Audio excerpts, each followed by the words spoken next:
एक समय की बात है। बाजार में था एक घड़ी का दुकान। उस दुकान में प्रदर्शन पर कई प्रकार की घड़ियां थी। घड़ियां हमेशा इस प्रतीक्षा में रहते थे कि उनको कब कौन खरीद के ले जाएगा। परंतु उस दुकान में था एक आलसी घड़ी जिसको किसी भी बात की कोई परवाह नहीं थी। एक दिन एक छोटा बच्चा अपने पिताजी के साथ दुकान पर आया।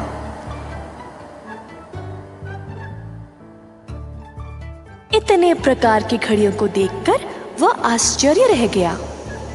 पापा, देखो कितनी अच्छी घड़ियां हैं इधर। हाँ हाँ, हम बहुत अनोखे हैं। देख लेना, रामू मुझे ही चुनेगा। रामू सोच रहा था कि अब वह कौन सी घड़ी को चुने। मुझे चुनो।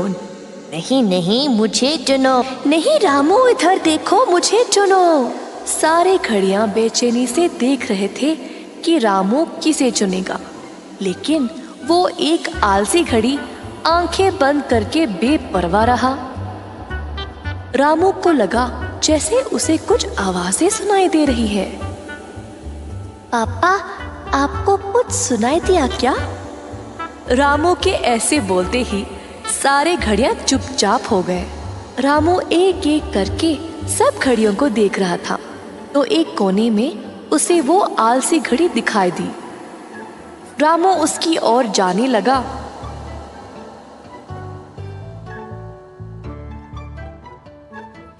तो पीछे से बाकी घड़ियां हैरान हो गए। बच्चे, उसके पास क्यों जा रहे हो? उसको मत चुनो। हाँ, वो बहुत ही चिड़चिड़ा है। हमें चुनो, हम चुपचाप से तुम्हें समय बताएंगे। जैसे रामू उस घड़ी के पास गया, घड़ी ने अपनी आंखों को टेढ़ा कर लिया ताकि रामू उसको ना चुने। प्रार्थना करने लगा कि अब रामू उसे खरीद ना ले। हे भगवान, यहाँ बहुत शांति है। जब मन करे आराम से सो सकता हूँ। कुछ तो करो भगवान।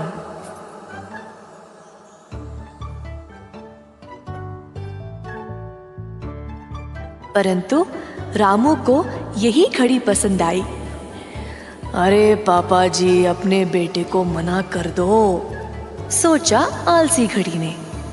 अच्छा, तो आखिर में तुमने इसी को चुना। देखते हैं कब तक रह पाओगे इसके साथ।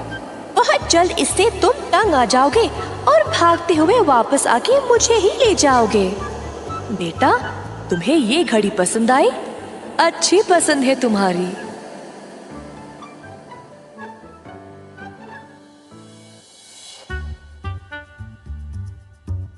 रामू अपनी पसंद से बहुत ही प्रसन्न था।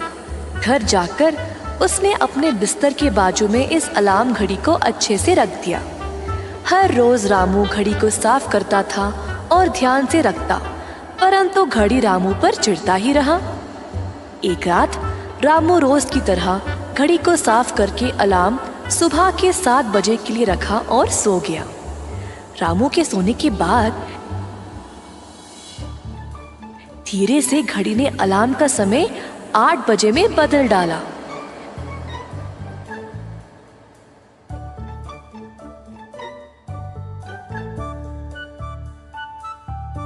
अगली सुबह अलार्म की घंटी 8 बजे बजी और रामू झट से जाग गया।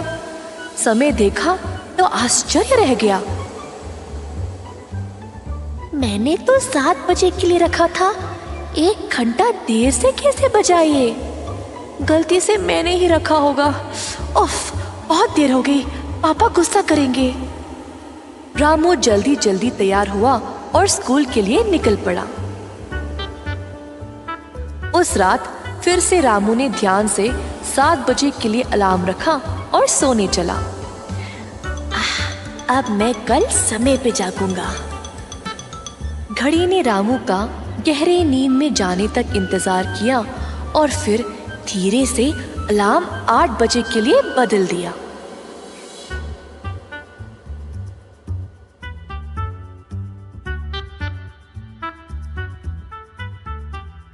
अगली सुबह रामू देर से जागा और हैरान रह गया।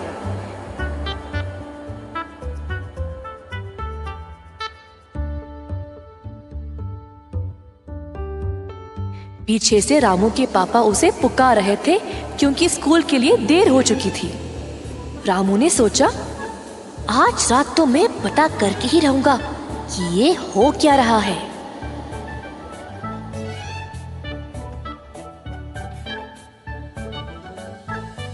उस रात रामू ने फिर से अलार्म 7 बजे के लिए रखा और बिस्तर पर लेट गया। अब मैं देखता हूँ कि बीच रात में कौन आके समय बदल रहा है। रामू सोया नहीं, बस सोने का नाटक कर रहा था। घड़ी को लगा कि रामू सो गया और वह धीरे से समय को बदलने लगा। रामू को कुछ आवाज सुनाई दी और वह आश्चर्य रह गया। चुपके से आंखें खोलकर नजर डाला तो रामू ने देखा कि ये घड़ी खुद ही अपने कांटों को हिलाकर समय को बदल रहा था।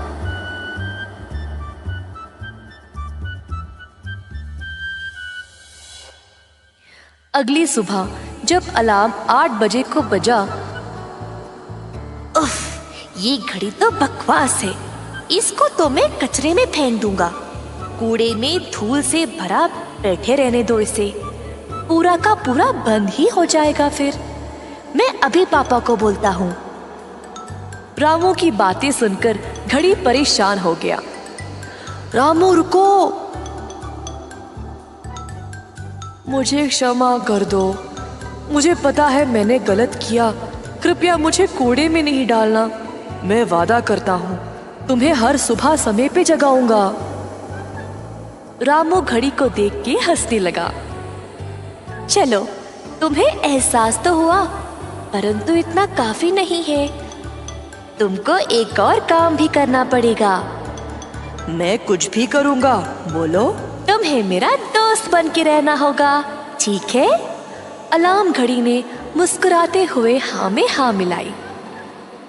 आज से तुम्हारा नाम टिक-टॉक होगा और हम दोनों पक्के दोस्त बन के रहेंगे।